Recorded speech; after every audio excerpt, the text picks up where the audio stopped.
सुनिए डॉक्टर श्याम सुंदर पाराशर जी की यह अनमोल कथा। आज की इस तृतीय दिवसीय कथा के प्रथम भाग के अंतर्गत भक्तों आप लोग ब्रह्म ज्ञान के गूढ़ता का रहस्य की किस प्रकार से ज्ञान की पराकाष्ठा में जब आत्मा का परमात्मा से मिलन होता है तो उसे ब्रह्म ज्ञान कहते हैं।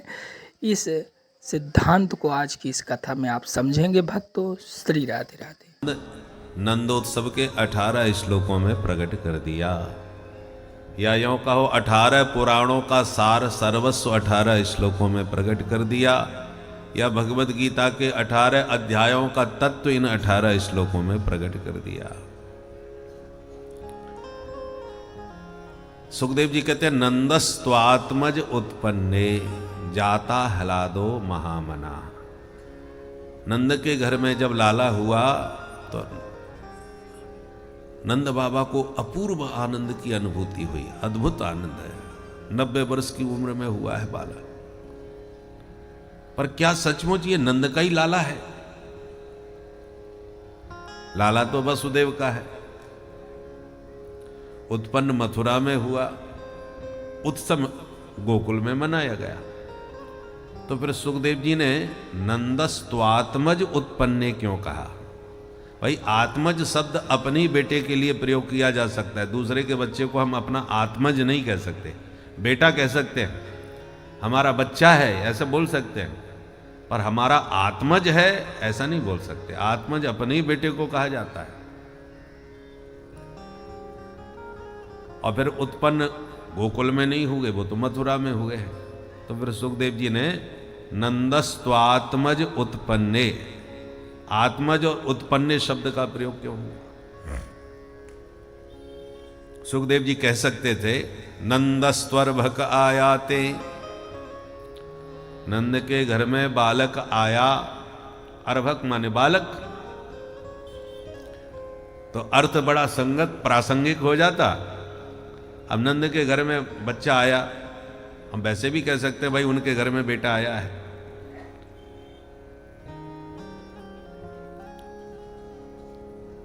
पर सच्चाई यह है कि ये जो उत्सव मना वो नंद के ही बेटे का था।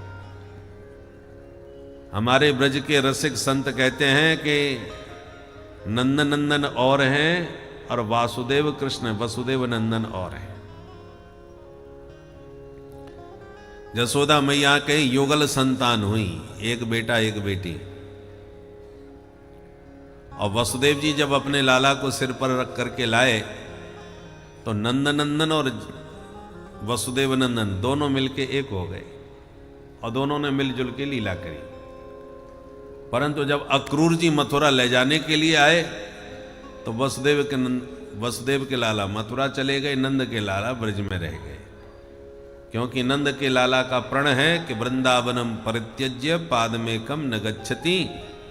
नंद नंदन ब्रज के बाहर एक कदम भी नहीं रखते। इसलिए ब्रज के रसिक जन कहते हैं, ए वेदांतियों, उस ब्रह्म को वेद की शाखाओं में कहां खोजते फिर रहे हो? उसे खोजना चाहते हो तो वृंदावन के वृक्ष के नीचे ढूंढना प्रारंभ करो। हर वृक्ष के नीचे कहीं ना कहीं बंसी बजाता हुआ आपको टकरा जाएगा, मिल जाएगा।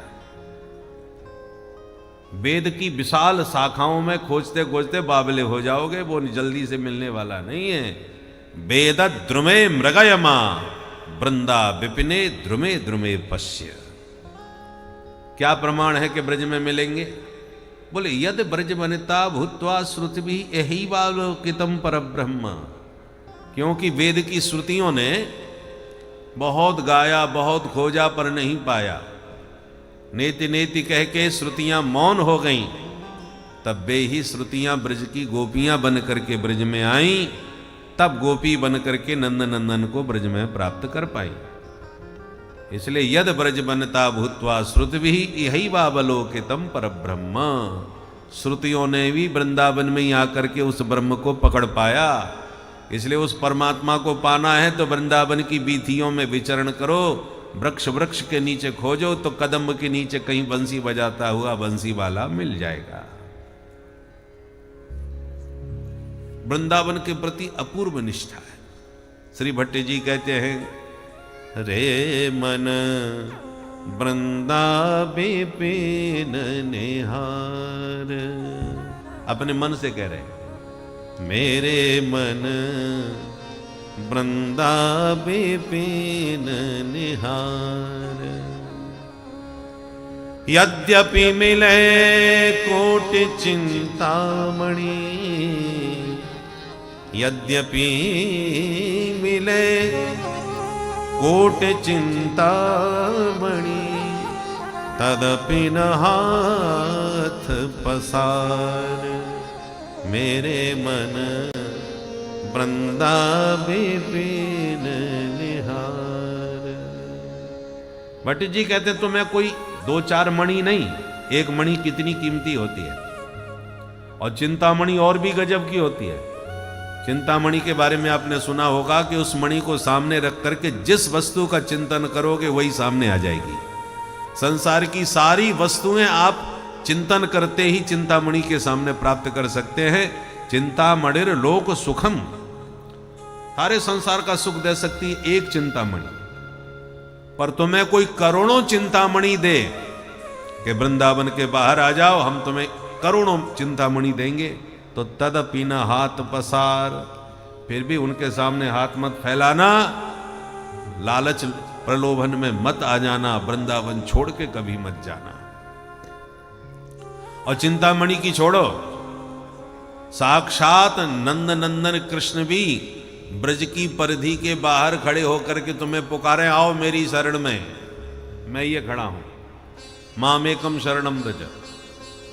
तो भगवान को भी मत देखना। विपिन राज सीमा के बाहर, तू हरिहु को न निहार। मेरे मन वृंदा विपिन निहार। हरिहु को न निहार, ब्रज के बाहर बंसी वाले को भी मत देखो। किसी ने कहा क्यों भाई, जब साक्षात भगवान हमें बाहर बुला रहे हैं तो जाने में क्या बुराई है। अरे भगवान के प्राकट्य से ही तो ब्रज की महिमा बड़ी है। जयति तेधिकम जन्मना ब्रज। और वे बाहर बुलाएं तो क्या बुराई जाने में। बोले देखो, ब्रज के बाहर खड़े होके वो बुला रहे हैं तो वो नंद के लाला नहीं हो सकते, वो वासुदेव कृष्ण होगा, वसुदेव का लाला। क्योंकि नंद के लाला तो ब्रज के बाहर कभी जा ही नहीं सकते, इसलिए इनकी सकल सूरत का एक वासुदेव कृष्ण है। वो भले ही तुम्हें बाहर बुलावे, उसके चक्कर में मत आना। आपको ब्रज का रस लेना है तो नंद नंदन से ही प्राप्त होगा। और नंद नंदन मिलेंगे तो केवल ब्रज की सीमा में ही मिलेंगे, बाहर मिले जा ही नहीं सकते। इतनी ब्रज के प्रति निष्ठा।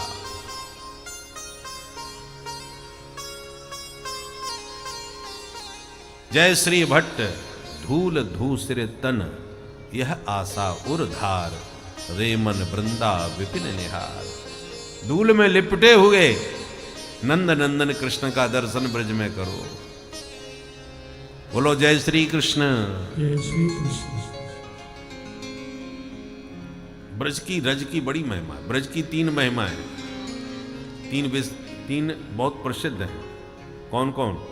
ब्रज की रेणु, और ब्रज की धैनु, और ब्रज की वेणु। चरण रज परमात्मा की यदि मिलती है तो केवल ब्रज में मिलती है, क्योंकि स्वपद रमणम, नंगे पैर दौड़े हैं। आज भी ब्रज की भूमि में गोविंद के चरण चिन्ह दिखाई पड़ते हैं।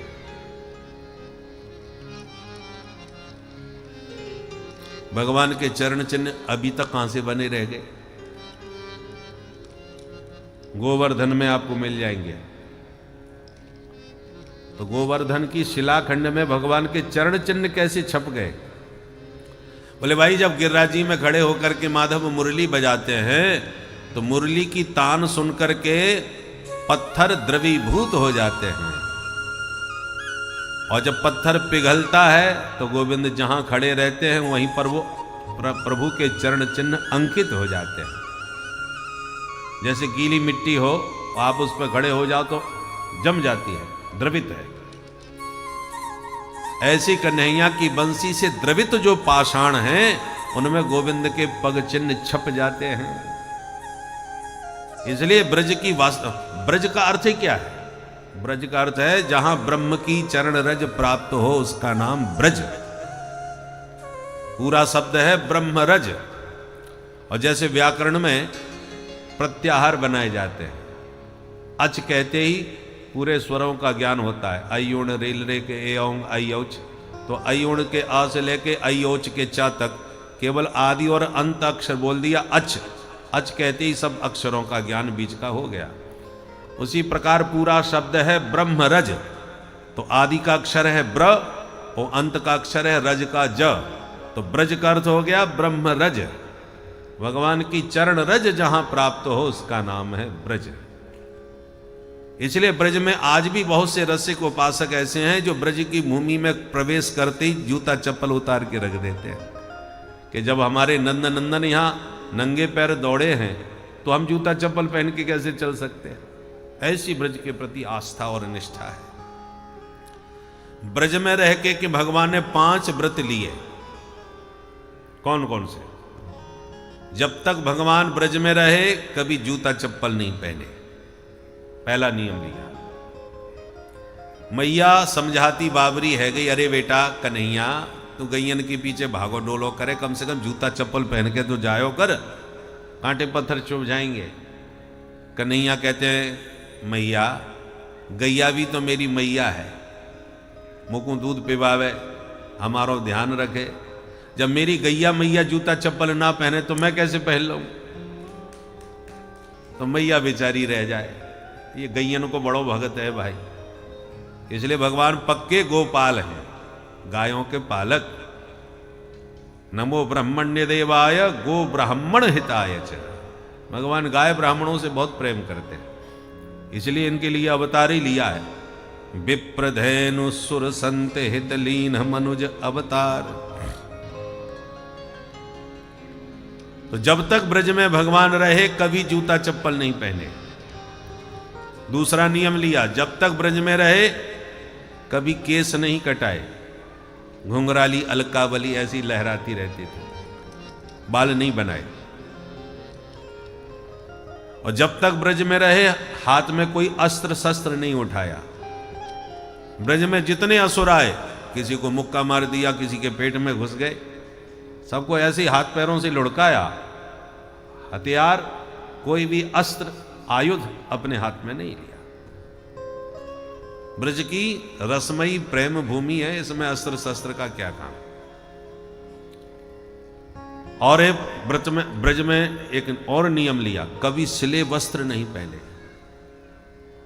कारी कामरिया ओढ़ लेते हैं, पीत पीतांबर ओढ़ लेते हैं, परंतु सिले वस्त्र नहीं पहने। ये ब्रज के नियम है। और जब तक ब्रज में रहे भगवान कभी कोई दिव्य मुकुट धारण, केवल मोर पंख धारण कर लिया, वन्य सुमनों से श्रृंगार करते थे वनवासियों की तरह। हीरे जवाहरात के मुकुट धारण नहीं करते थे। मोर पंख वरहा पीडम, मोर पंख का ही मुकुट धारण करके रहे। ये 5 व्रत भगवान ने ब्रज में रह करके लिए। इसलिए ब्रज की रज की बड़ी महिमा है, क्योंकि गोविंद यहां नंगे पैरों दौड़े हैं। इसलिए ब्रज के कण कण से गोविंद के श्री अंग का स्पर्श हुआ है। बोल वृंदावन बिहारी लाल की। इसलिए तो ब्रज की महिमा सब लोग गाते हैं। रज की महिमा है। ब्रज की 3 रानी हैं, तीनों की कृपा आवश्यक है। कौन कौन? रज रानी, यमुना महारानी और राधा रानी। इसलिए ब्रज में जब भी जाओ सबसे पहले रज रानी को माथे से लगाओ, ब्रज की धूल। जिस धूल को लोटपोट करके पूरे शरीर में लगा के गोविंद दौड़ते थे। कोई रसखान की आंखों से कन्हैया का वह बाल रूप देखें। धूलि भरे अति शोभित श्याम जो, तैसी बनी सिर सुंदर चोटी। और खेलत खात फिरे अंगना, पग पे जनी बाजत पीरी कछोटी। बाछवि को रस खान पिलोकत, वारति काम कला निधि कोटि, काग के भाग कहा कहिए, हरि हाथ सो ले गयो माखन रोटी, हाथ सो ले गयो माखन रोटी। हाथ में माखन रोटी खाते गोविंद दौड़ रहे हैं और नीचे से ऊपर धूल में लिपटे हुए, धूल ही भरे, पूरे शरीर में धूल भली है, तो धूल में लिपटे हुए तो बहुत गंदे लगते होंगे। बोले गंदे नहीं, अति शोभित, केवल शोभित नहीं का, अति शोभित, गजब के सुंदर। ये भगवान की सुंदरता का चमत्कार है। सुंदर किम न सुंदरम, जो सुंदर होते हैं वो हर हाल में सुंदर लगते हैं। वो मेकअप करें या धूल मिट्टी में लिपट जाएं तो भी खूबसूरत लगते हैं। भगवान के सौंदर्य की यही विशेषता है। पंकांग राग रुचिर, कीचड़ में भी लिपटे हुए अच्छे लगते हैं। बोलो जय श्री कृष्ण। जय श्री कृष्ण। इसलिए नंदस्त्वात्मज उत्पन्ने जाता ह्लादो महामना, ये जो उत्सव मन रहा है ये वसुदेव के लाला का नहीं है, ये वास्तव में ही नंद के लाला का उत्सव है। इसलिए आत्मज शब्द का प्रयोग सुखदेव जी ने किया है। ये नंद का बेटा है।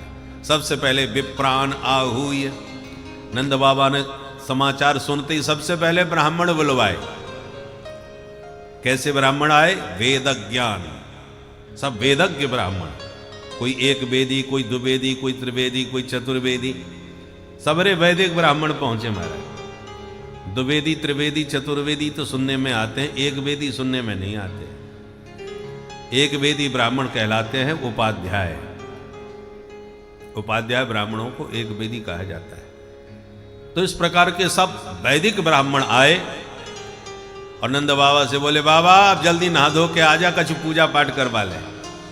बुढ़ापे में 90 वर्ष के में उम्र में छोरा भयो है, धूमधाम से विधि विधान पूर्वक पूजा पाठ करवाएंगे आज तो। ठीक है महाराज। तो स्नातः शुचि अलंकृतः, नंद बाबा नहा धो के तैयार हो गए। ब्राह्मणों ने बैठा करके कहा, बाबा अब बैठ करके विधि विधान से पूजा कर। तो वाचयित्वा स्वस्तयनम, सभी ब्राह्मणों ने स्वस्ति वाचन बोल करके विधि विधान पूर्वक जात कर्म संस्कार नंद बाबा से करवाए। तब तक सूतमागध बंदी जनों की भीड़ आ गई, बिरदावलियां गाने लगे। ग्वाला दौड़ दौड़ करके नंद बाबा को घेरने लगे। बाबा आज तो को ठुमका लगा के नाचनो पड़े हो। नंद बाबा बोले, रहने दो भैया, 90 वर्ष के डोकरा है गए, अब बुढ़ापे में कहा नाचेंगे। बोले ना है बाबा, जब तक नाचेगो ना है तब तक छोरा को मोह देखवे ना मिलेगा तो को। और ये नियम है, पहली बार छोरा को मोह देखवे बारे बाकी पिता को नाच नाच कहीं जानो चाहिए। नंद बाबा बोले, ठीक है भैया, तुम कह रहे हो तो एक हाथ नाच लेंगे।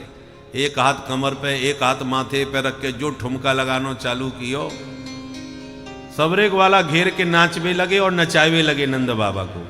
इतने में एक ग्वाला दही को मटका लेके आयो, ठुमका लगाते नंद बाबा को देख करके मुस्कुरायो कि देखे 90 वर्ष के बुढ़ापे में कैसो ठुमका लगावे, कहीं काउया की नजर ना लग जाए बाबा है। बाने लाके दही को मटका नंद बाबा के सिर पर उड़ेल दियो, नीचे से ऊपर दही में शराबो रह गए।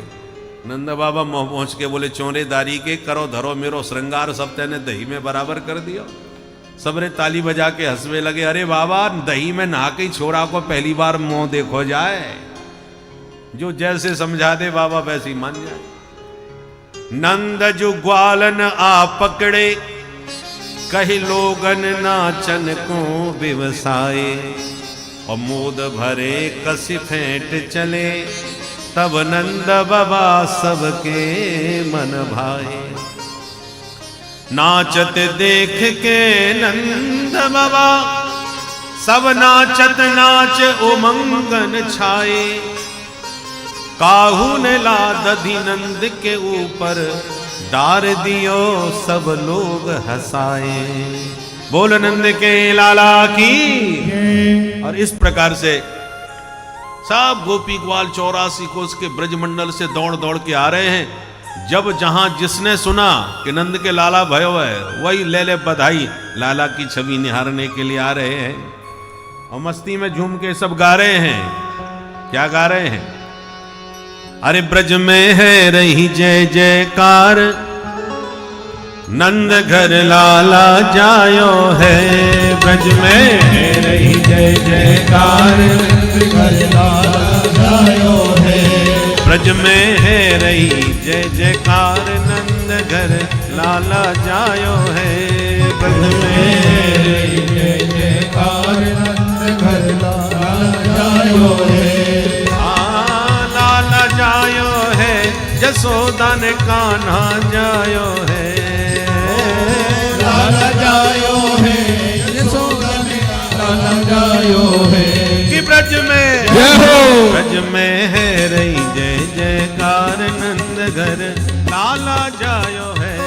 ब्रज में है रही जय जयकार, नंद घर लाला जायो है। ग्वाल बाल सब हिल मिल गावे, ग्वाल बाल सब हिल मिल गावे। ग्वाल बाल सब हिल मिल गावे, ग्वाल बाल सब हिल मिल गावे। जूथ के जूथ नंद घर आवे, जूथ के जूथ नंद घर आवे।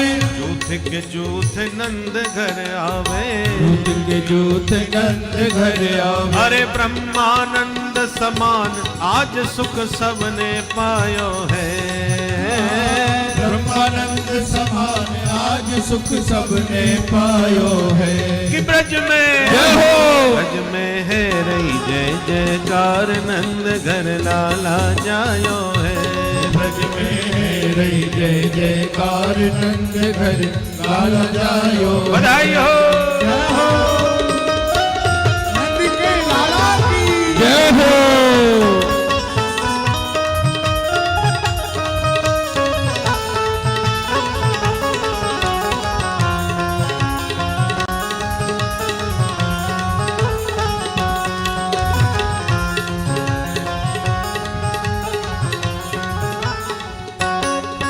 अरे ब्रज 84 कोस में भैया, ब्रज 84 कोस में भैया। ब्रज 84 कोस में भैया, ब्रज 84 कोस में भैया। सबई कहे धन जसोदा मैया, सबई कहे धन जसोदा मैया। अरे सबई कहे धन जसोदा मैया, सबई कहे धन जसोदा मैया। अरे 80 साल की आयु में सुत ऐसो जायो है। 80 साल की आयु में सुत ऐसो जायो है। कि ब्रज में ब्रज में है रही जय जयकार, नंद घर लाला जायो है। ब्रज में है रही जय जयकार, नंद घर लाला जायो। बधाई हो, जय हो।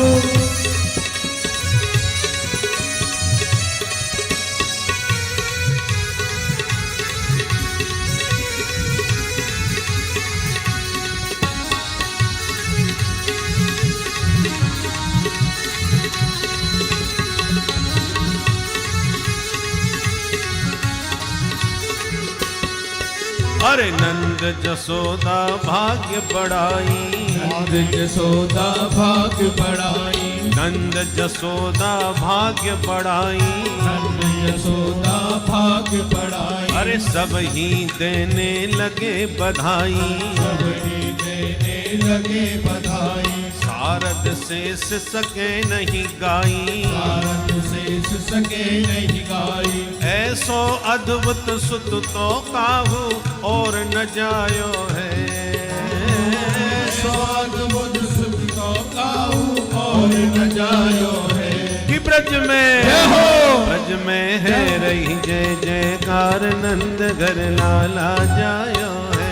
ब्रज में है रही जय जयकार, नंद घर लाला जायो। लाला जायो है, जसोदा ने कान्हा जायो है। लाला जायो है, यशोदा ने लाला जायो है। ब्रज में है रही जय जयकार, नंद घर लाला जायो है। ब्रज में है रही जय जयकार, नंद घर लाला जायो है। यशोदन कान्हा जायो है, यशोदन कान्हा जायो है। बोल नंद के लाला की जय। इस प्रकार से गोपी ग्वाल दूर दूर से 84 कोस से आ रहे हैं और झूम झूम के नाच नाच करके लाला की बधाइयां गा रहे हैं। आनंद की घड़ी कितनी जल्दी निकल जाती है, समय का पता ही नहीं चलता। कितना समय बीत गया उत्सव मनाते, नंद बाबा को भान ही नहीं रहा। अचानक बोले, ए भाई ब्रजवासियों, हमसे बहुत बड़ी भूल हो गई। क्या बात है गई बाबा? बोले, हम तो छोरा के जन्मोत्सव में इतने मस्त है गए कि अब की बार इनकम टैक्स जमा कर वही भूल गए। बोलो राधे राधे। राधे नंद बाबा के पास 9 लाख गाय है, तो दूध दही का इतना कारोबार है कि मथुरा नरेश कंस ने टैक्स लगा दिया, इनकम टैक्स। तो नंद बाबा को तमाम दूध दही घी माखन ये सब कंस को कर के रूप में देना पड़ता है। और कंस के चाणूर मुष्टिक जैसे पहलवान उसको खा पी करके खूब पहलवानी करते हैं। तो जिस तारीख में देना था कर, वो तिथि निकल गई और बाबा को ध्यान ही नहीं रहा। तो नंद बाबा बोले, सुनो भाई, कंस बड़ा क्रूर है, समय पर कर नहीं पहुंचो तो कुपित है जाएगा और नाराज है जाएगा। भगवान जाने का आदेश सुनाए दे। तुम एक काम करो ब्रजवासियों, ये तुम्हारो ही घर है, ये तुम्हारो ही लाला है, तुम प्रेम से गाओ बजाओ नाचो कूदो, पर मोह ने एक समय दो तो मैं वह कंस को कर दे आऊं। तब तक मेरे छोरा को घर को तुम ध्यान रखियो। ग्वाला बोले, बाबा तू घर की बिल्कुल चिंता छोड़ और जा अपनो काम निपटा। तो नंद बाबा गोकुल की जिम्मेवारी ग्वालों पर छोड़कर चले गए मथुरा कर देने के लिए।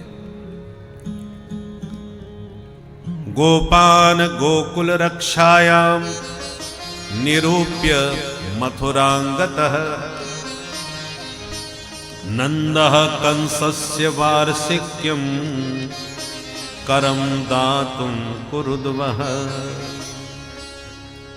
बाबा जैसी मथुरा गए तो मथुरा में कर देते समय वसुदेव जी दिखाई पड़ गए। वसुदेव जी से घनिष्ठ मित्रता है। नंद बाबा को पता नहीं है वसुदेव जी अपना लाला ही इनके यहां छोड़ के आए हैं। तो नंद बाबा को देखकर वसुदेव जी परेशान हो गए कि हमें मालूम है कंस ने तमाम राक्षसों को भेज रखा है बच्चों की हत्या करवाने, और मेरो लाला इनके घर में और ये मथुरा घूम रहे, मेरे लाला पे कोई संकट ना आ जाए। सो वसुदेव जी तुरंत नंद बाबा को देख के बोले, अरे नंद बाबा राम राम भैया, ये मथुरा में कहाँ घूम रहे हो? हमें सब खबर लग गई तेरे 90 वर्ष के बुढ़ापे में छोरा भाया हुआ है, अब तो सीधे मुंह तू बात ही ना करे हमसे भाई। नंद बाबा हाथ जोड़ के बोले, भैया वसुदेव बहुत बहुत राम राम है, परंतु वसुदेव जी बोले, नंद बाबा पहले ये बता, तेरे छोरा भयो इतनो उत्सव मनो, तूने हमें याद क्यों ना कियो, हमें क्यों ना बुलायो? वसुदेव जी बोले, नंद बाबा तुम बुरो मत मानियो भाई, हमने वो तेरे बारे में सुनी कि वसुदेव तेरे 8-8 छोरा भये हर साल, पर हमने सुनी कि वे सबके सब पधार गए, कंस ने पापी ने एक एक करके सबरे मार दिए, और हमने तो ऐसी सुन रखी है कि 8वीं तो कोई छोरी भई वो अपने आप उड़ के चली गई आकाश में। ये तेरे बारे में सुन सुन करके मेरी हिम्मत ना पड़ी जो एक छोरा की खुशी तेरे सामने प्रकट करूं। मैंने यूं सोच के संकोच कियो कि मेरे मित्र वसुदेव के यहाँ 8 छोरा भय एक बा के हाथ ना लगो, तो मैं एक छोरा की खुशी बा के सामने कैसे प्रकट करूं? बात संकोच में मैंने भाई तो को खबर ना करी। अहो ते देवकी पुत्रा कंसेन बहवो हता, एका वसिष्ठा विरजा कन्या सापि दिवंगता। जब ऐसी बातें भई तो वसुदेव ने कहा नंद बाबा अच्छे आनंद के समय पर ऐसी बातें ना करना चाहिए। पर सांची बोलूं भैया, मैंने जब सुनी कि तेरे आप बुढ़ापे में छोरा भयो है तो मोको इतनी प्रसन्नता भई, ऐसो लगो जैसे मेरी घर में छोरा है गयो हुए। नंद बाबा बोले वसुदेव सो तो एक ही माया है, तू अब मेरे लाला है अपनो ही लाला समझ, हम में तुम में कोई अंतर है का? तो वसुदेव जी सुन के बड़े खुश भय, पर चिंता तो लाला की पड़ी है। तुरंत बोले नंद बाबा मैं ज्योतिष को जानकार हूं। अच्छा तो भैया मेरू बारे में बता, मेरू पर्चा खोल दे ने कछु, मेरे भाग्य में कहा है, मेरी कुंडली कहा बोल रही है। तो वसुदेव जी बोले थोड़ी देर तक मेष ब्रख करके बोले नंद बाबा मेरी ज्योतिष विद्या कह रही है कि तेरे गोकुल में बहुत जल्दी कोई बड़ो भारी संकट आए बेबारो है, तो मेरी बात मान, मथुरा में इधर उधर मत डोल, जल्दी अपनो घर संभाल, मेरी ज्योतिष विद्या गलत ना है सके। नेहस्ते हम बहुतिथम संत्युत्पाताश्च गोकुले। जैसी वसुदेव ने कही कि गोकुल में संकट आए बेबारो है, सुई तो नंद बाबा घबराए गए। अच्छा भैया वसुदेव राम राम, तो मैं तो चलो अपनो घर देखूं, भगवान जाने का संकट आए बेवारो है। हे नारायण मेरे छोरा की रक्षा करियो, हे भगवान मेरे गोकुल की रक्षा करियो। यो कहते ना माला सटकाते नंद बाबा सीधे घर को वापिस भागे। नंद पथि बचेर सोरे नम्र शैति विचिंतयन हरिम जगाम शरणम उत्पातागम शंकिता। भगवान जाने कहा उत्पात होवे बारवे, या आशंका में राम राम करते भजन करते नंद बाबा घर को भागे। और बाबा घर पहुंचना पाए तब तक कन्हैया की मौसी पहुंच गई। कन्हैया की मौसी समझ गए। कंसेन प्रहिता घोरा पूतना बाल घातनी शिशुश्चकार निघ्नन्ति पुरग्राम ब्रजादिशु। कंस की मुंह बोली बहन पूतना। मैंने संकेत दिया था कि कंस ने जब दिग्विजय करी तो जो हार जाता था उसी को अपना दास बना लेता था। तब बकासुर से जब इसकी कुश्ती हुई, बकासुर हार गया तो इसने बकासुर का अपना चेला बना लिया। तो बकासुर की बहन थी बकी, उसी का नाम है पूतना। पूतना का ही दूसरा नाम बकी। तो बकी बोली सुनो, मेरे भैया को तुमने हरा दिया पर मैं भी लड़ूंगी तुमसे, मैं भी कोई कम नहीं, मुझसे कुश्ती लड़ो। तो कंस हंसने लगा और बोला सुन, तेरा साहस देख करके हम बड़े खुश हो गए। मैंने इतने इतने बड़े वीर पहलवानों को पटक दिया, फिर भी तू स्त्री हो के मुझसे लड़ने की बात कर रही है। मैं स्त्रियों से लड़ता नहीं हूं, पर तेरा साहस देख करके मुझे बड़ी खुशी हुई। तुम चाहो तो हम तुम्हें अपनी मुंह बोली बहन बना सकते हैं। तो ठीक है भैया। तो दोनों ने ये मुंह बोली बहन भाई बन गए। कंस की बहन बन गई पूतना। तो अब जब कंस कन्हैया के मामा हैं तो मामा की बहन कौन लगेगी? मौसी जी। तो पूतना मौसी पहुंच गई लाला से मिलवे। अपने स्तनों में कालकूट जहर लगा करके बच्चों को दूध पिलाने के बहाने जहर पिला करके मार डालती है। बाल घातनी थी, बच्चों को मारती थी। जैसे ही इसने गोकुल में प्रवेश किया तो बड़ा हल्ला सुनाई पड़ा, नंद घर आनंद भयो जय कन्हैया लाल की। सोई सुन के पूतना समझ गई काऊ के घर में पूत भयो है और मेरो नाम है पूतना। मैं एक भी पूत को छोड़ने वाली नहीं हूं। पूत कहते हैं छोटे बच्चे को, जो एकदम परम पवित्र होते हैं, निश्चल निर्विकार। पूत का शाब्दिक अर्थ होता है पवित्रता। नहीं ज्ञानेन सदृशम पवित्रम हि विद्यते। तो पूत माने पवित्र। और छोटे बच्चे होते ना नन्हे से, वो परम पवित्र होते हैं। ना कोई अपना, ना कोई पराया, ना किसी से राग, ना द्वेष। इसलिए छोटे बालक साक्षात परमात्मा का स्वरूप होते हैं। नन्हे बच्चों से पैर नहीं छुपाने चाहिए, हैं? वो तो क्योंकि परमात्मा के स्वरूप होते हैं। जब चलने फिरने लग जाए, थोड़ी समझदारी आवे, तब फिर भले आप उनको आशीर्वाद दो, चरण छुआओ, बिल्कुल नन्हे बच्चे तो साक्षात ब्रह्म स्वरूप होते हैं, अवधूत होते हैं। इसलिए पूतना बाल घातनी बच्चों को मारने आई थी। जब इसने सुना कि हल्ला मचाए, नंद घर आनंद भयो, लगता है काऊ के घर में पूत भयो है, वहीं से शुभारंभ करती। तो जो गोपियां मंगल गीत गाती जा रही थी, उन्हीं गोपियों में पूतना ने भी बड़ा सुंदर छैल छबीली सुंदर गोपी का वेश बनाया और वो भी सम्मिलित हो गई। सुखदेव जी कहते हैं परीक्षित इतनी सुंदर बन गई, ऐसी लग रही थी जैसे साक्षात श्री देवी आ गई हो। गोप्य श्रियम दृष्टुमिवागतां पतिं। श्री देवी का अर्थ आत्मज्ञान।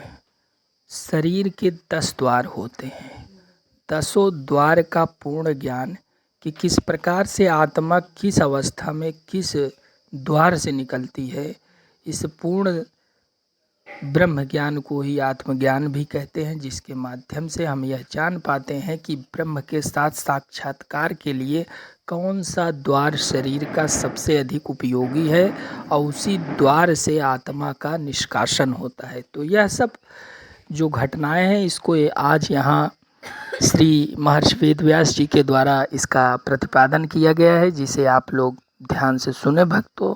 श्री राधे राधे। किसी की जेब काट भी लें तो कोई सोच नहीं सकता कि इन बाबूजी ने जेब काटी होगी क्या, पूछने की हिम्मत नहीं पड़ेगी।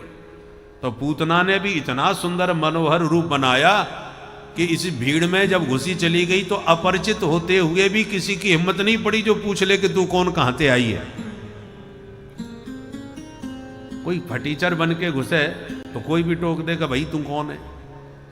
जैसे एक बार शताब्दी जब नई नई चली थी तो भाई बड़े लोग ही बैठ पाते थे, छोटे मोटे लोग तो डरते थे भी शताब्दी एक्सप्रेस में घुसने में। एक भिखारी था, फटे कपड़े पहन के भीख मांगता था। उसने मन में ठान लिया कि मुझे बैठना है शताब्दी में। उसने जुगाड़ बैठाई और टिकट ले लिया। टिकट लेके घुसा तो टीटी ने पकड़े, है कहाँ घुसना है, निकल बाहर। अरे सुनो, टिकट है मेरे पास, देखो। और जैसी टिकट देखा तो उसके होश उड़ गए। अरे आइए आइए बाबू जी, बड़े आदर के साथ उसे फिर बैठाया। बोले बताओ, भिखारी के हाथ में भी शताब्दी का टिकट। बोलो राधे राधे। राधे राधे। तो भैया यदि सकल सूरत और वेशभूषा विकृत हो तो अधिकारी को भी टोक दिया जाए, और बढ़िया वेशभूषा हो तो अनधिकारी को भी टोकने की कोई हिम्मत न कर पाए। तो पूतना ने इतना सुंदर रूप बनाया कि किसी ने हिम्मत नहीं कर पाई जो पूछ ले कि तू कौन, कहां से आई है भाई। भीतर घुसी चली गई और सब गोपियों ने जसोदा मैया को बधाई दी। तो इसने भी नाटक किया, अरे जसोदा बहन बधाई हो। बहना मैंने जैसी सुनी कि तेरे या बुढ़ापे में छोरा भयो है, मैं तो सुनते ही घुसी में बाबरी है गई। घर के सब काम धंधे छोड़ छाड़ के बस भागी भागी तेरो लाला देखवे आई हूं। अब तू आंखें फाड़ के मुंह के ऐसे टुकुर टुकुर का देख रही है, ना पहचानी। अब मैया नीचे से ऊपर ताके, है भगवान ये मेरी बहना कौन, कहां से आटप की। आज से पहले मैंने तो कबू ना देखी, पर मुँह को इतने प्यार से बधाई लेके आई है तो होगी तो कोई जान पहचान की है। मेरो वालों भुलक्कड़ स्वभाव है। अरे सगी बहन न सही तो कोई चचेरी ममेरी फुबेरी काऊ दूर रिश्ते की बहना होगी। जब आई है तो होगी तो कोई जान पहचान की है। अब मैं बाद में पूछूंगी, एकदम सीधे सीधे पूछ दूंगी तो बुरो मान जाएगी। जसोदा का मतलब सबको यश देने वाली है, इसलिए मैया किसी का मन दुखी नहीं करना चाहती। अतः आशंकित होते हुए भी मैया ने हंस के स्वागत किया। आओ आओ बहनाओ, तुम सबन को आशीर्वाद है जो या बुढ़ापे में ये खुशी को दिन मुंह को देखवे को मिलो। पूतना बोली पहले लाला को मुंह तो दिखा, कहाँ है तेरो छोरा। मैया बोली वहां पालेने में सोवे। बहन तू चुपचाप जा और आशीर्वाद बढ़िया सो दे के मेरे पास आ, फिर मैं ढेर सारी फुर्सत में बैठ के बात करूंगी तो ते। पूतना बोली ठीक है बहन, अभी आई। और यों कह के बात बना के पहुंच गई लाला के पास पालेने में। पूतना को मिल गया मौका। मैया तो सबकी अगवानी स्वागत में लगी और पूतना पहुंच गई पालने के पास। प्रभु ने जो तिरछी निगाह से देखा, ओहो मौसी जी आई रही है। तो दूर से ही पूतना को देखकर प्रभु ने पट से दोनों नेत्र बंद कर लिए। विबुध्यताम बालकुमारिकागृहम चराचरात्मा सनिमीलते क्षण। सुखदेव जी कहते हैं निमीलते क्षण। भगवान ने दूर से ही पूतना को आता देख आंख बंद कर ली। आंख बंद क्यों कर ली? इस पर संतों ने खूब सारे भाव दिए। एक संत कहते हैं भगवान ने इसलिए नेत्र बंद किए कि प्रभु ने सोचा हम आए हैं दुष्टों का विनाश करने के लिए। विनाशाय च दुष्कृताम। और लगता है शुभारंभ मौसी जी से ही होने वाला है। श्री गणेश मौसी जी से ही होगा इस अभियान का। तो जब इतने बड़े अभियान का शुभारंभ कर रहे हैं तो चलो आंख बंद करके पहले मंगलाचरण कर लें, तब श्री गणेश करेंगे। इसलिए पूतना को मारने से पहले गोविंद ने आंख बंद करके मंगलाचरण करना प्रारंभ कर दिया। बोलो राधे राधे। एक संत कहते हैं ये बात नहीं, तो बोले भगवान ने इसलिए नेत्र बंद किए कि प्रभु ने सोचा हम तो ब्रज में आए थे माखन मिश्री खावे, तो माखन मिश्री का तो स्वाद भी नहीं चख पाए। मौसी जी आ गई हमको जहर पिवावे। तो भाई जहर पीवे को हमें तो न को अभ्यास ना है। ये अभ्यास तो हमारे महादेव भोले बाबा शंकर को बहुत जोरदार है। तो तुरंत आंख बंद करके महादेव को ध्यान करने लगे। भोले बाबा जल्दी आओ, या जहर से आप ही निपटियो, हम तो दूध दही खावे वाले हैं। इसलिए नेत्र बंद करके शिव जी का ध्यान करने लगे। अथवा मानो इसलिए नेत्र बंद किए भगवान के हाथ से जो भी मरता है वो किसी दिव्य लोक में जाता है, नरक में कोई नहीं जाता। भगवान जिसको मारते हैं उसको तारते हैं। तो प्रभु ने सोचा पूतना को मार के किस लोक में भेजूं। और भगवान के दोनों नेत्र हैं सूर्य और चंद्र, सूर्य चंद्र लोक है। तो मानो सूर्य चंद्र ने अपने अपने गेट के दरवाजे बंद कर लिए कि हम पूतना को अपने लोक में तो घुसने नहीं देंगे, आपको जहां मर्जी पड़े तहां भेज देना, अपने घर नहीं आने देंगे। इसलिए प्रभु के दोनों नेत्र बंद हो गए, क्योंकि दोनों ही सूर्य और चंद्र लोक हैं। दोनों ने गेट बंद कर लिए पूतना के लिए, इसलिए नेत्र बंद हो गए। अथवा मानो इसलिए नेत्र बंद किए कि पूतना कंस को वचन दे के आई थी कि ब्रज में जितने बच्चे होंगे उनको निपटाने का ठेका मेरा, एक जिंदा नहीं बचेगा, सबको निपटा दूंगी जहर पिला के। और ब्रज में जो बालक जन्मे हैं सब भगवान के भक्त सखा हैं। और भगवान कहते हैं कि जो मेरे भक्त के अनिष्ट का विचार भी मन में लावे, ऐसे हत्यारे का मुझे मुंह देखना भी पसंद नहीं है। इसलिए भगवान ने नेत्र बंद कर लिए और पूतना को नहीं देखा। बहुत सारे भाव हैं। अथवा मानो इसलिए नेत्र बंद किए कि पूतना वास्तव में बड़ी भयानक राक्षसी थी, जो कंस जैसे वीर से लड़ने को तैयार हो गई। कितनी भयानक बलिष्ठ राक्षसी थी। पर इस समय बड़ी सुंदरी बन के आई है, और ये सौंदर्य उसने माया के द्वारा बनाया है, मायावी। और भगवान मायापति हैं। मायापति के सामने कोई माया टिक नहीं सकती। और पूतना का सुंदरी रूप माया का बनाया हुआ है। तो भगवान को लगा मेरी इस पर दृष्टि पड़ी तो इसका मायावी रूप मिट के असली राक्षसी रूप प्रकट हो जाएगा। और असली रूप प्रकट हो गया तो देखते ही घर में हड़कंप मच जाएगा।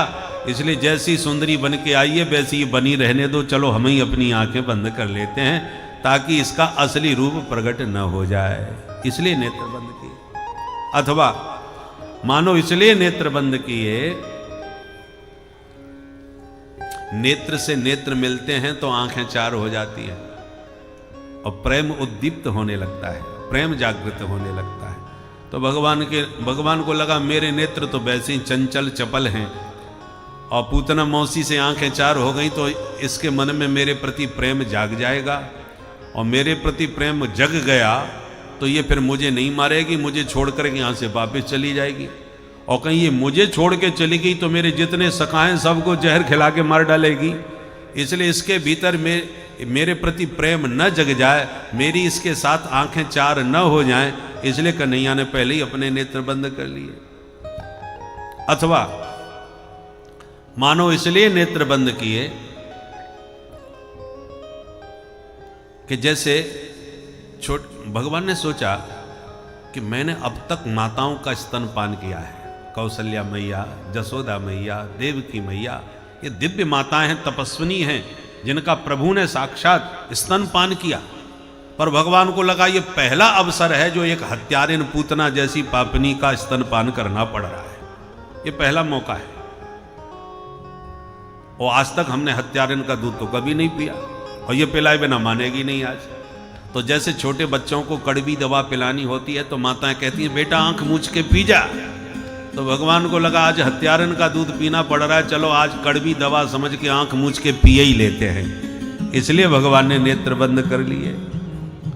अथवा मानो इसलिए नेत्र बंद किए कि भगवान कहना चाहते हैं कि जो दृष्टि का पात्र हो उसी पर दृष्टिपात करना चाहिए, कुपात्र पर दृष्टि जाएगी तो दृष्टि बिगड़ जाएगी। तीन का कभी भरोसा मत करना। किस किस का? दृष्टि, वृष्टि और ट्रष्टि, तीन का कोई ठिकाना नहीं। दृष्टि कब बिगड़ जाए, वृष्टि माने बरसात, बरसात कब होने लग जाए कोई ठिकाना नहीं, और कब कौन सा ट्रष्टि गायब हो जाए कोई ठिकाना नहीं। तो दृष्टि, वृष्टि और ट्रष्टि, तीन का कोई ठिकाना नहीं होता। तो भगवान को लगा कि ये दृष्टि का पात्र पूतना तो है नहीं। वेद भगवान भी यही सावधान कर रहे हैं, भद्रं कर्णेभिः शृणुयाम देवा भद्रं पश्येमाक्षभिर्यजत्रा। वेद भगवान संकेत देते हैं कि दो इंद्रियों पर हमेशा सावधानी रखना। इन दो इंद्रियों से हृदय में पाप जाता है, गंदगी जाती है। कौन कौन? कान और आंख। किसी लंपट पुरुष का संग करोगे तो विषय वार्ता सुना सुना के तुम्हारे कान के द्वारा तुम्हारा मन गंदा कर देगा, अंतःकरण दूषित कर देगा। या तो कोई दूषित दृश्य देखोगे तो उस दूषित दृश्य को देखने से नेत्रों के द्वारा मन, इंद्रियां सब मलिन हो जाती है, गंदगी भीतर चली जाती है। ये दो ही इंद्रियां हैं जो गंदगी को भीतर ले जाती है। इसलिए इन दो इंद्रियों पर अपना नियंत्रण हमेशा बना के रखना। पहले लोगों का चित्त काफी शुद्ध था क्योंकि ये दो इंद्रियां काफी संयमित थी, परंतु जितना आविष्कार आधुनिक होता गया, पहले तो रेडियो आया तो रेडियो ने तो केवल कान तक सीमित रखा, आंख से कुछ दिखाई नहीं पड़ता था, कानों से सिर्फ सुनाई पड़ता था। परंतु फिर दूरदर्शन आ गया तो आंखों से भी दिखना चालू हो गया, और दूरदर्शन तक तो फिर भी गनीमत रही, पर जो तमाम प्रकार के जो चैनल चल पड़े, अब तो इन्होंने जो पाश्चात्य संस्कृति को परोसना प्रारंभ कर दिया, और बची कुची पूरी कसर फिर इंटरनेट ने पूरी कर दी। अब तो हर किसी के हाथ में मोबाइल है, इंटरनेट भी है, जो चाहो सो देखो। परिणाम क्या हुआ? आंख भी गंदी हो गई और कान भी गंदे हो गए, और इन आंख कान के द्वारा सारी गंदगी जो हमारे चित्त में भर गई, इसके कारण अंतःकरण हमारा बहुत ही मलिन और विषाक्त हो गया। बहुत बड़ी अवस्था तक जो लोग कुछ नहीं जानते थे, आज छोटी छोटी अवस्था में सब कुछ जानना, क्योंकि गूगल गुरु सब सिखा देते हैं, छोटे छोटे बच्चों को सब ज्ञान हो गया। तो चित्त की शुद्धि नहीं रह गई, और ऐसे अशुद्ध चित्त में अब भगवत चिंतन कैसे होगा, सोचिए जरा। इसलिए आंख और कान को पवित्र रखने की बहुत आवश्यक। एक अजामिल था, जिंदगी में एक दूषित दृश्य जंगल में उसने देख लिया, सारी जिंदगी उसकी बर्बाद हो गई। विशुद्ध पवित्र ब्राह्मण होते हुए भी महामलिन पतित हो गया अजामिल। एक दृश्य ने उसको, उसका जीवन तबाह कर दिया। तो जो सुबह शाम निरंतर देखेंगे उनकी जीवन का परिष्कार कैसे हो पाएगा? इसलिए वेद भगवान ने पहले ही सावधान किया, आंख और कान को पवित्र रखना, यदि जीवन को शुद्ध पवित्र रखना चाहते हो तो। कन्हैया ने आंख बंद क्यों करी? कन्हैया को लगा ये पूतना हमारी दृष्टि का पात्र नहीं है। पात्र पर दृष्टि डालना चाहिए, कुपात्र पर नहीं। एक सुंदरी रामावतार में भी आ गई थी राम जी के सामने, वो भी बहुत सुंदर गजब का मेकअप करके आई थी। गोस्वामी जी कहते हैं, रुचिर रूप धरी प्रभु पहि आई, बोली बचन बहुत मुस्काई। भगवान के सामने वो भी परम सुंदरी बन के आई और बड़ी मुस्कुराती हुई बातें करने लगी। भगवान से कहती है तुम सम पुरुष नमो सम नारी। महाराज आपका कोई जोड़ नहीं, गजब के सुंदर है आप। यार तारीफ करने के तरीका देखिए, भगवान खुश हो जाएं इसलिए बोली महाराज आप बहुत सुंदर हो। भगवान बोले धन्यवाद। फिर धीरे से बोली महाराज मैं भी आपसे कम नहीं हूं। तुम सम पुरुष तो फिर नमो सम नारी। मेरी जैसी स्त्री भी आपको नहीं मिली होगी सरकार। और मुझे लगता है आज इस दंडकारण्य में हम दोनों को विधाता नहीं मिलवाया है। ये जोड़ा बनाने के लिए हम और तुम ऐसे ही नहीं मिले, विधाता ने आज मिलवाया है। यह संयोग विधि रचा विचारी, विचार करके विधाता ने हमको मिलवाया है। बहुत बढ़िया जोड़ा बनेगा महाराज, क्या विचार है। भगवान को बड़ी हंसी आई। जान न पहचान मैं तेरा मेहमान, ये जंगल में कहां से आ गई।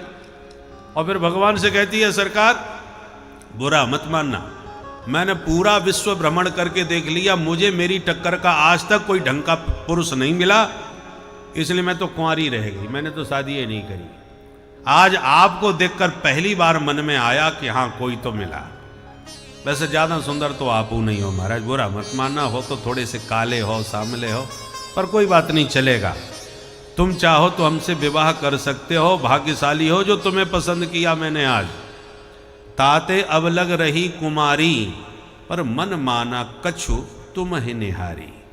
भगवान को देख के कहती है पूरा मन तो तुम्हें देख करके भी संतुष्ट नहीं है, पर मन माना कछु, थोड़ा सा मन तुम्हें देखकर मेरा मान जाता है कि तुम चाहो तो हमसे विवाह कर सकते हो। बोलो क्या विचार है। भगवान के तो होश उड़ गए, ये विश्व सुंदरी कहाँ से आएगी भाई।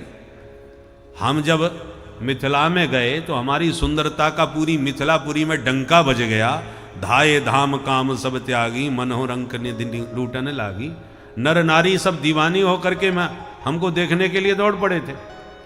और ये विश्व सुंदरी जंगल में हमको फैल कर रही है कि मेरे सामने तुम भी कुछ नहीं। कौन है, एक बार तो देखना चाहिए था कि नहीं। पर ना, राम जी ने इतनी प्रशंसा सुन के भी एक बार भी शूर्पणखा की तरफ आंख उठा के नहीं देखा। क्यों नहीं देखा। रामचंद्र परांदारान चक्षुषा ना भी पश्यति। मर्यादा पुरुषोत्तम श्री रामचंद्र भगवान कभी पर नारी को दृष्टि उठा के देखते ही नहीं। तो क्या आज तक राम जी ने किसी नारी को नहीं देखा होगा। नहीं नहीं, देखते तो हैं, पर शूर्पणखा जैसी को नहीं देखते। यही राम जी आगे चल के जब सबरी के आश्रम में पहुंचते हैं तो सबरी माँ से क्या बढ़िया बढ़िया बातें किए, नवदा भक्ति का उपदेश दिए हैं। गजगामिनी हंसगामिनी भामिनी कह करके बुलाए। बताओ, उस बुढ़िया को गजगामिनी कह रहे हैं और इतना सुंदर श्रृंगार करके जो खड़ी है उसकी तरफ निगाह उठा के नहीं देख रहे। क्योंकि राम जी बाहर की सुंदरता को नहीं देखते, भीतर की सुंदरता को देखते हैं। तन को नहीं मन को देखते हैं। मन तुम्हारा कैसा है। हमारी दृष्टि केवल तन तक सीमित रहती है। बाहर की सुंदरता, जैसे कैमरा है फोटो खींचता है, जैसा सकल सूरत होगी वैसा फोटो आ जाएगा। और एक होता है एक्सरा, जो फोटो नहीं खींचता, भीतर का खींचता है, भीतर तुम्हारे क्या गड़बड़ चल रहा है। उसी प्रकार हमारी आंख तन को देखती है, प्रभु की आंख मन को देखती है। तुम्हारा मन कैसा है। तन चाहे जितना आप शैम्पू साबुन से धो करके पहुंच जाओ, पर मन गंदा है तो राम जी पसंद नहीं करते। निर्मल मन जन सो मोहि पावा। राम जी कहते तन निर्मल नहीं, मन निर्मल होना चाहिए तुम्हारा। तो मन में गंदगी क्या है साहब। भगवान कहते हैं गंदगी हम बताए देते हैं। मोह कपट छल छिद्र न भावा। ये छल कपट जो तुम्हारे भीतर भरा है यही तुम्हारे मन की गंदगी है, इसे साफ करके आओ। और शूर्पणखा के तो पूरा छल कपट ही भरा है, झूठ तो बोल रही है। ये विद्वत जिह्व नाम की राक्षस की पत्नी थी, फिर भी कह रही है मैं कुंवारी हूं, मैंने शादी नहीं करी। सफेद झूठ बोल रही है। तो वाणी भी झूठी, व्यवहार झूठा, रूप रंग भी झूठा। शूर्पणखा का अर्थ क्या होता है। सूप एवं नखानी। जिसके सूप की तरह जिसके लंबे लंबे नाखून हो। सूप समझते हैं ना, अनाज साफ करते हैं ना माताएं घर में, अनाज फटक के सूप होता है चौड़ा चौड़ा, ऐसे ही इसके नाखून सूप की जैसे लंबे चौड़े थे, इसलिए इसका नाम था सूपनखा। आजकल भी सूपनखा की भतीजियों की कमी नहीं है। बड़े बड़े नाखून रखने का भी आजकल देवियों में फैशन चल गया। तो पर भगवान कहते तुम जैसी भी हो वैसी आओ, पर हो कुछ और बनो कुछ। ये बनावटी बातें और बनावटी रूप रंग हमको बिल्कुल पसंद नहीं है। मोह कपट छल छिद्र न भावा, तो सूपनखा का हर व्यवहार छल कपट से भरा था, इसलिए राम जी ने नहीं देखा। खैर, पूतना को देखकर कन्हैया ने आंख बंद क्यों किया? कन्हैया ने सोचा राम अवतार में सुंदरी आई तो हमने किशोरी जी बगल में ही बैठी थी, उनको देख के काम चला लिया। सीता ही चितय कही प्रभु बाता, अहे कुमार मोर लघु भ्राता।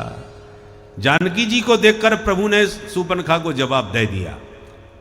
पर कन्हैया ने देखा हमारे तो सामने सुंदरी बन के पूतना खड़ी है और किशोरी जी ना दाएं हैं ना बाएं हैं।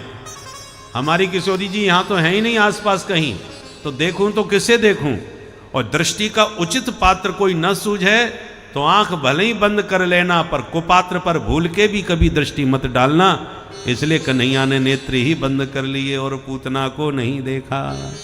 चरा चरात्मा सनिमीलते क्षण। अब क्या सोच के आंख बंद करी वो तो गोविंद की गति गोविंद जाने, पर आचार्यों ने इसके खूब सारे भाव दिए हैं कि भगवान ने नेत्र बंद क्यों किए हैं। पूतना ने जैसे ही सोता हुआ बालक समझ करके लाला को उठाया, गोद में लेके जहर लगा हुआ स्तन पिलाया। भगवान ने उसका पहले तो विष पिया, फिर दूध पिया और साथ में प्राणों को ही पीना प्रारंभ कर दिया। जैसी प्राण खिंचने लगे, दर्द के मारी चीखने लगी, जोर से चिल्लाने लगी। सा मुंच मुंचालमित प्रभाषिणी, बड़ी जोर से चिल्लाई, मुंच मुंच, अरे बेटा छोड़ दे, बेटा छोड़ दे। भगवान बोले मौसी जी बस यही नहीं सीखा हमने, जल्दी किसी को पकड़ते नहीं और जिसे पकड़ लिया उसे जीवन में कभी छोड़ते नहीं। अब तो पूतना लाला को लेकर बड़ी जोर से भागी और जैसी भगवान ने प्राण विहीन किया कि धड़ाम मर के धरती पर गिरी और ऐसा विशाल इसने अपना शरीर प्रकट कर लिया कि 6 कोस तक के वृक्ष टूट के चकनाचूर हो गए। बोल पूतना मर्दन भगवान की। सुखदेव जी कहते हैं पतमानोपित देह, उसका शरीर जब धरती पर गिरा तो त्रिगव्यूतीन तरत द्रुमान, गव्यूती माने 2 कोस और 3 गव्यूती का मतलब 6 कोस तक के वृक्ष टूट के धराशायी हो गए। जरा सोचिए कितना बड़ा शरीर बनाया होगा उसने, उसका कितना भयंकर शरीर होगा कि 6 कोस तक के वृक्ष उसके शरीर से टूट के गिर पड़े मरते समय। महात्मा लोग तो कहते हैं जहां उसका हाथ गिरा वो हाथरस बन गया, जहां कान गिरा वो कानपुर बन गया, जहां उसकी अलकें गिरी वो अलीगढ़ बन गया। पर ये सब भागवत में नहीं लिखा है, महात्मा लोग कहते हैं। पर शरीर उसका महाविशाल था, ये पक्की बात है। धरती हिल गई तो जसोदा जी डर गई, हे भगवान ये भूकंप कैसे आयो, ये आवाज कहां से भई? मैया दौड़ के लाला को देखवे गई तो देखें पालना सूना, लाला गायब। अब मैया चिल्लाई मेरो छोरा कहाँ गयो, लाला कहाँ गयो? अब ग्वाला घबराए गए। नंद बाबा अपने भरोसे घर छोड़ के गए थे, भैया छोरा को पता लगा कौन उठा के ले गयो। भाग करके बाहर गए तो पहाड़ जैसा पूतना का शरीर मरा हुआ पड़ा था, उसके पेट पर बैठे बैठे कन्हैया मंद मंद मुस्कुरा के खेल रहे थे। बोल नंद के लाला की। ग्वाला भाग करके नसैनी लेके आए और नसैनी पर चढ़ करके वो पूतना के पहाड़ जैसे पेट से लाला को उतार के लाए, मैया की गोद में दिए। जब मैया का मुस्कुरा के कन्हैया ने स्तनपान किया तब मैया की जान में जान आई। भाई छोरा तो मेरो ठीक ठाक है, पर बड़े गजब की बात है, आंधी तूफान आयो ना है, बैल साण कोई निकरो ना है। इतनी बड़ी महापापनी राक्षसी अपने आप कैसे मर गई भाई? एक ग्वाला बोलो मैया मैं बताऊं कैसे मरी? बोले बता। बोले मैया तेरे छोरा को लेके बड़ी जोर से भगी, इतनी जोर से भगी कि लगी ठोकर और दम दी से गिर के मर गई। अब ये तो कोई सपने में ना सोच सके या कल के छोरा ने मारी होगी। दूसरों बोलो क्यों रे, ठोकर खा के मरी होती तो मौके पर ना गिरती, वो तो बिल्कुल सीधी पड़ी। हाँ ये भी बात सोचवे की है। अब बहस होवे लगी, इधर ब्रजवासियों में बहस हो रही है कि आखिर के मरी तो मरी कैसे पूतना। तब तक नंद बाबा मथुरा से वापस आ गए। ब्रजवासी दौड़ के बोले बाबा गजब है गयो। कहा भयो? अरे बाबा तुम चले गए मथुरा और पूतना घुस गई तेरे घर में, छोरा को लेके भाग गई, और बड़े गजब की बात ये भाई कि अपने आप गिर के मर गई, देख वो पड़ी है।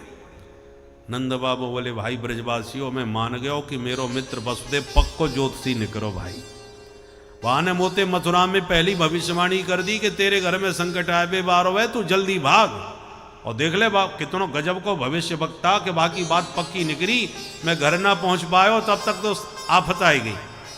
और एक बात बताऊं ब्रजवासियों, जब से वहां ने कही के संकट आए बे बारो, तब से ही मैंने माला से टिकाई, हे नारायण मेरे छोरा की रक्षा करियो, मेरे गोकुल की रक्षा करियो। यूं ही भजन कर तो आयो, देख ले मेरे भजन को चमत्कार।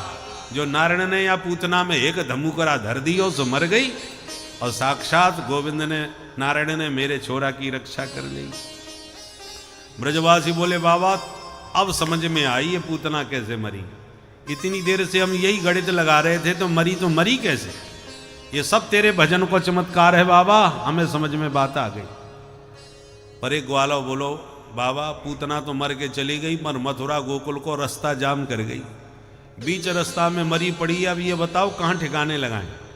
नंद बाबा बोले अपने अपने घर से कुल्हाड़ी फरसा लाओ, या के हाथ पैर काटो, और जितने वृक्ष टूटे पड़े हैं या के ऊपर पटको, लगा दो या में आग। ब्रजवासियों ने वही किया। जैसी अग्नि दाह किया तो ऐसी खुशबू निकली कि पूरा ब्रजमंडल सुगंधित हो गया। परीक्षित बोले महाराज ये तो महापापनी थी, इसके जलने पर सुगंध क्यों निकली। सुखदेव जी कहते हैं परीक्षित कौन कहेगा ये पापनी है।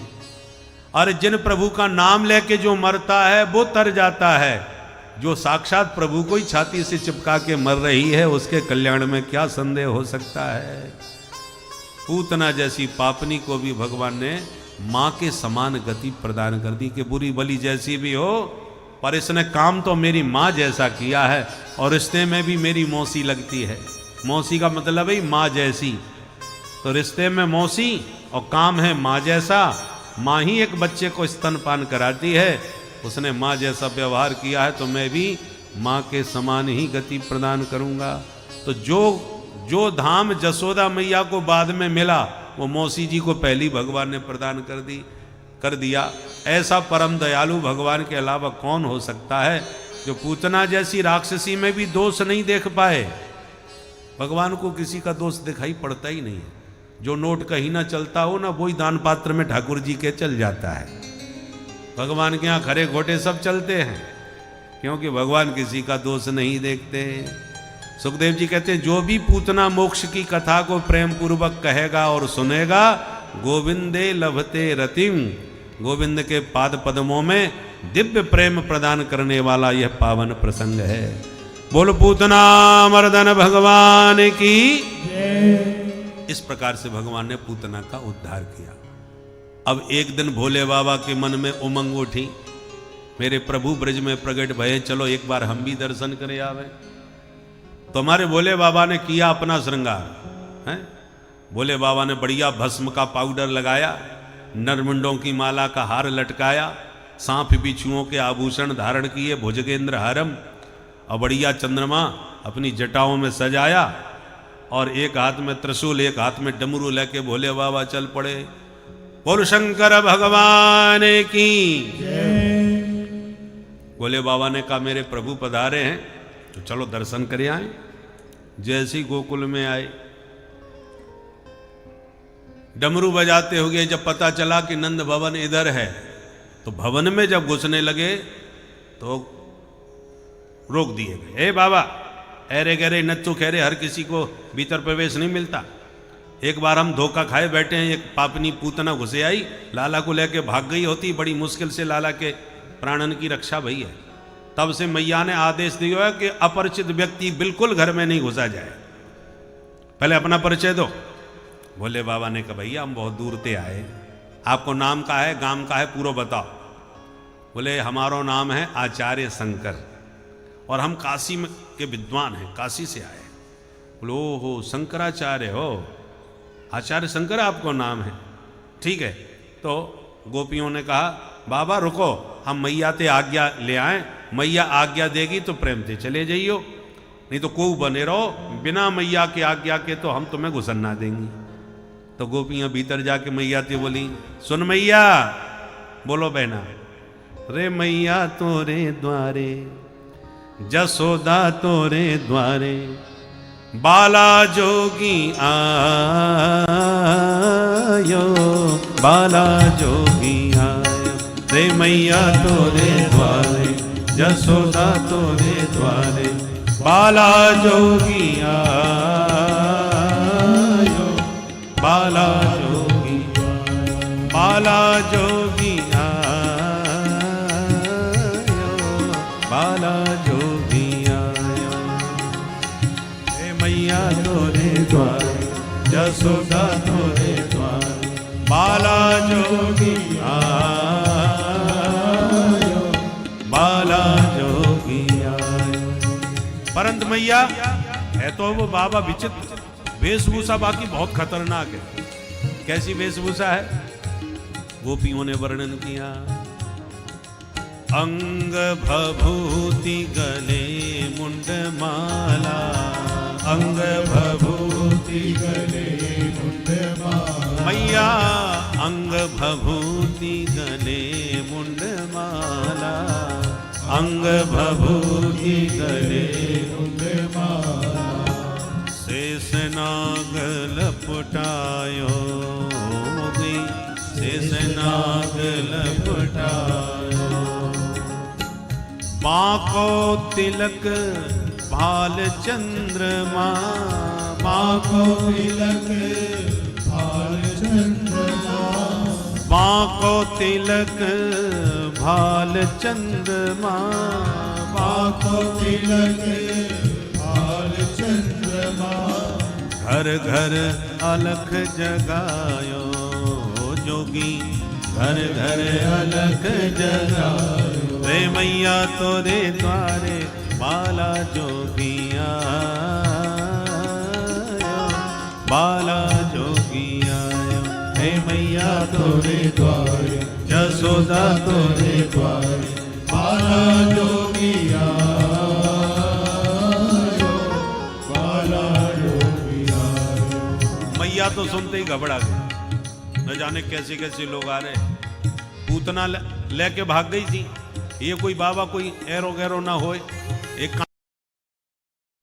जहर या विष पान कराने वाले को भी जिस प्रभु ने अपने माँ का दर्जा दिया, ऐसे परम प्रभु की भक्ति छोड़कर कोई निराकार ब्रह्म का क्या उपासना करेगा। सुकत देव मुनि के कान में जब यह श्लोक गए तो वह निराकार ब्रह्म की तपस्या को छोड़कर तुरंत इस श्लोक के पीछे भागने लगे और इस श्लोक के और उद्गम स्थल तक पहुंचने का प्रयास करने लगे। अंततो गत्वा जब उन्हें यह पता लगा कि उन्हीं के पिता के द्वारा इस पूरे ग्रंथ की रचना की गई है, तो वह सब कुछ छोड़कर सबसे पहले उन्हीं के पास इन श्लोकों का मर्म जानने के लिए आए और वहां पहुँचे, जिसके बाद उनको उस पूर्ण ज्ञान का प्रादुर्भाव प्राप्त हुआ। भक्तों, इस तरह से आप इसको सुनेंगे। श्री राधे राधे। कंचन हार भरायो मैया, कंचन हार भरायो, लो भिक्षा जोगी जावो आसन पर, लो भिक्षा जोगी जावो आसन पर, लो भिक्षा बाबा जावो आसन पर, लो भिक्षा बाबा जावो आसन पर, मेरो बालक है डरायो जोगी, मेरो बालक है डरायो, ते जोगा तेरे द्वारे बाला जोगी आयो, बाला जोगी आयो, रे मैया तेरे द्वारे यशोदा तेरे द्वारे बाला जोगी आयो,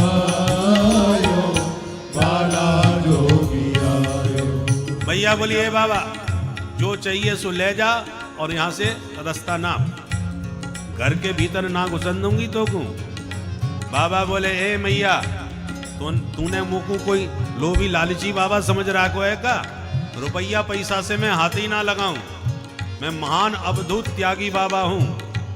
वो ये रुपया पैसा को प्रलोभन मत दे, मैं तो तेरे छोरा को दर्शन करवे वाकू आशीर्वाद देवे के ताई आयो है, और तू ये रुपया और सोने की मोहरें मुझको दिखाई रही है। ना चाहिए तेरी दौलत दुनिया, ना चाहिए तेरी दौलत दुनिया, मैया ना चाहिए तेरी दौलत दुनिया, ना चाहिए तेरी दौलत दुनिया।